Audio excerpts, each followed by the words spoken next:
A retired brigadier general in the Air Force, Bacon was first elected to the House in 2016, the same cycle as Donald Trump's first presidential election. In the decades since, Bacon's become known as one of the few Republicans who's been unafraid to speak his mind based on his principles, his beliefs, and what he thinks is best for his constituents, even if that doesn't sit well with his party.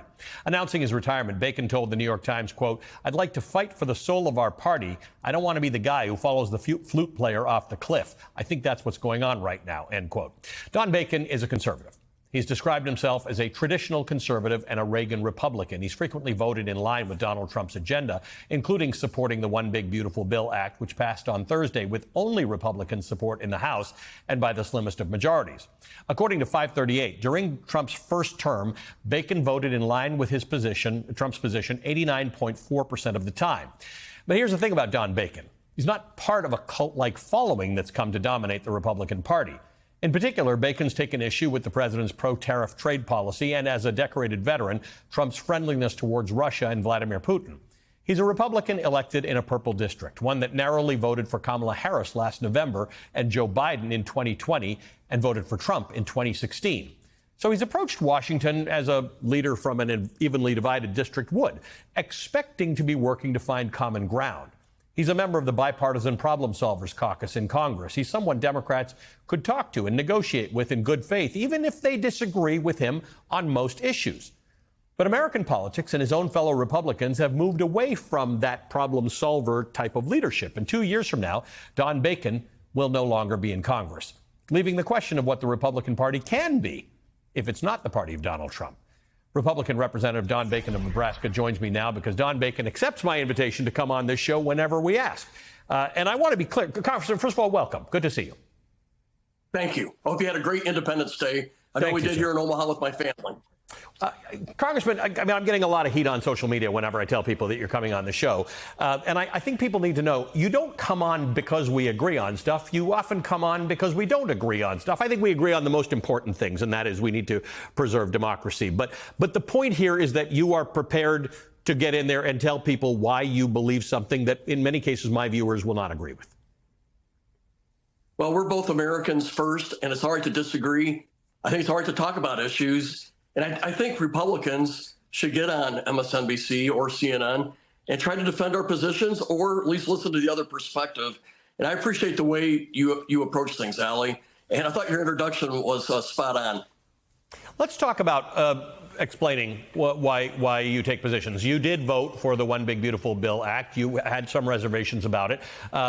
There are concerns about two things that a lot of Republicans are concerned about. One is the cuts to health care that will affect at a statewide level and in terms of rural hospitals. And then there's the increase in the deficit and the debt, something that's traditionally been something Republicans have been against. How do you square that circle to vote yes?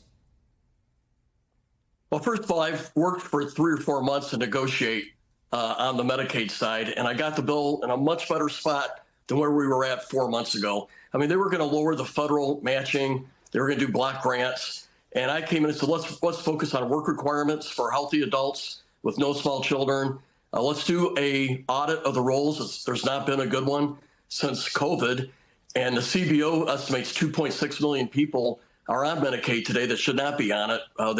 They earn over the income or whatever the reasons may be. I thought this was an easier areas to make savings, and you can still protect those who need it. For example, the children. I have a children's hospital here, disabled adults, and so forth. The biggest issue for me was to protect the tax code, because if we did nothing, the average Nebraskan taxes would go up 20%. So that was the biggest factor for me in supporting the bill. Also, we're going to fix defense. Defense spending right now is 2.9% of our GDP, the lowest since 1940. We're going to try to get it close to 4%. Now, there were friction areas, and I agree this bill's not perfect. I thought the Senate went farther than what the House did on Medicaid, and I didn't like the changes, frankly, but I had to weigh this bill in its totality.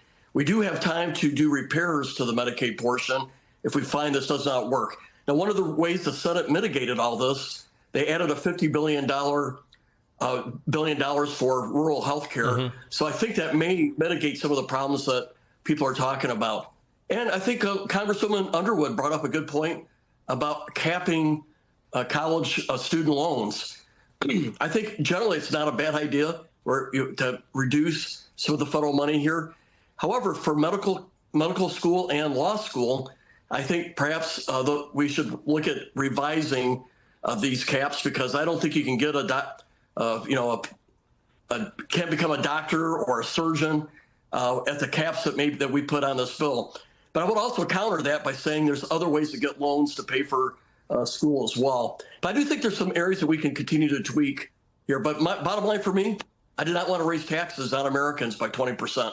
And that was the biggest factor. Talk to me about the other side of that equation, and that is that there are large deficit increases in here, agreed upon by most economists and the CBO. The White House has a different view of this. They're using slightly different math, but the fact is, it is tax cuts that go disproportionately to the wealthy that result in a deficit. You're an old-time Republican. That trouble you? I'll give you a little bit of a nuanced view on this, Allie. First, the deficit grows because we don't do the tax increase. So in other words, we cut spending. Spending is actually lower in this bill than without it. But if we do nothing, taxes go up 20% on the middle class. It's actually lower for those in the higher income brackets. But like you say, if you're earning $200,000 and you're getting a 10% tax cut, that's still more money than if you're a middle class with a 20% tax cut. So I get that. Under this bill, though, the wealthy pay a higher share of the income taxes overall. And so the percentage of the payments that go into taxes is actually going to be lower for the middle class when this is all said and done. But to your point, if you prevent a major tax increase, that will increase the deficit, and that's what the CBO is scoring.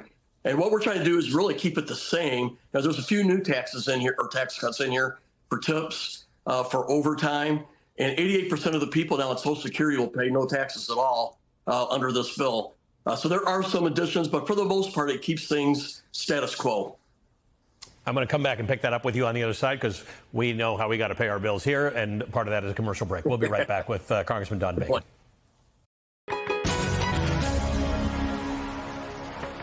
Republican Congressman Don Bacon of Nebraska is with me. Congressman, you mentioned the $50 billion in relief to rural hospitals. The cuts to Medicaid and other programs like that, including SNAP, are about $1 trillion in here. So even with the things that you say, and audit and figuring out who's on Medicaid, who shouldn't be, you know, it's a relatively efficient system. SNAP, these aid programs tend to be really efficient. You're not going to find anywhere near $1 trillion worth of that kind of stuff. So we're talking about $50 billion versus $1 trillion.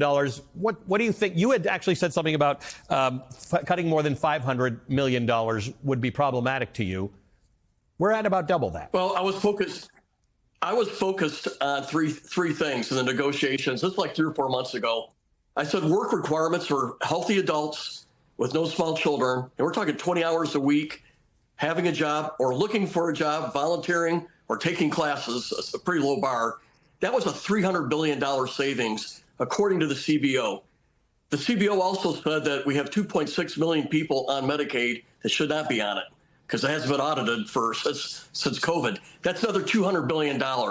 So I went out and said, this is $500 billion right here that I think most Americans support. And by the way, they do. 72% of Americans support, if you're going to cut Medicaid, cut it in these areas. And that's why what I put out there, I wanted that to be the position that we build around. And the Speaker largely did that in the House bill. Now, the Senate came in and they lowered some directed payments that go to the hospitals, and they go from like 6% to 3%. I think that I'm not happy with that change. Now, I'm talking to our hospitals. They don't like these cuts, but they think they can survive it. I would also point out that there's been a massive increase in Medicaid spending in the last 5 years. It's almost doubled in size. There's been like an 8 or 9% growth every year.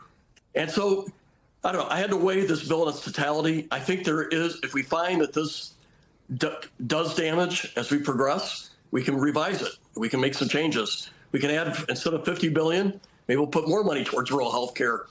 But I didn't think it would be good to raise taxes on the middle class 20%. And for the average Nebraskan, that's $141 a month if you're earning $50,000 a year. And that was, you got to weigh things. And I thought should be my priority. I am a Republican. Raising taxes by 20% on the middle class, was something that I didn't want to do.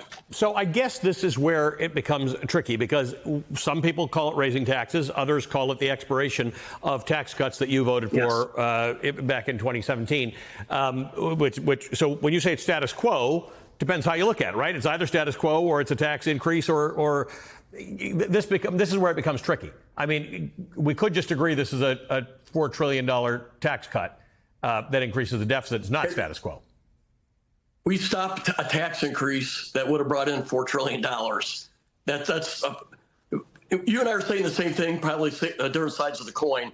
But if we didn't do anything, taxes would go back to the old rate of 2017, and it would be about $4 trillion more revenue. I would point out that we did cut spending. Overall spending does decrease in this bill, so it wasn't. But so much of it is this, right? So much of it is spending. Is SNAP and Medicaid. That's the issue. But let's just talk about this idea. You said something interesting. You said, the wealthy pay, the majority of taxes. So, but that's the case. We have income disparity in this country. So it sort of makes sense that the wealthy, even though their tax rate doesn't have to be higher, that they would pay most of the taxes in this country, right? Isn't that sort of a sign of where we are? Middle class people can't carry the burden of all the taxes in this country. Right. I support a progressive tax code. I do think the wealthier should pay a higher percentage. My point here is, Allie, that under this bill, if you go back to the old tax code prior to 2017 versus what we have now, the wealthier are paying a higher percentage, they're paying more of the share of the income taxes. In total. If we went back to the old tax, in total. So if we went back to the old tax code, if we got the tax increases, the middle class would be paying a higher share, or that rate goes up compared to the wealthy. So this tax code is actually more progressive in the end. Congressman, good to have you here. Thank you. I remind people who are going to take a piece out of you on social media and me that we talk because we don't agree. You've got a good long time in Congress left, so we will talk regularly.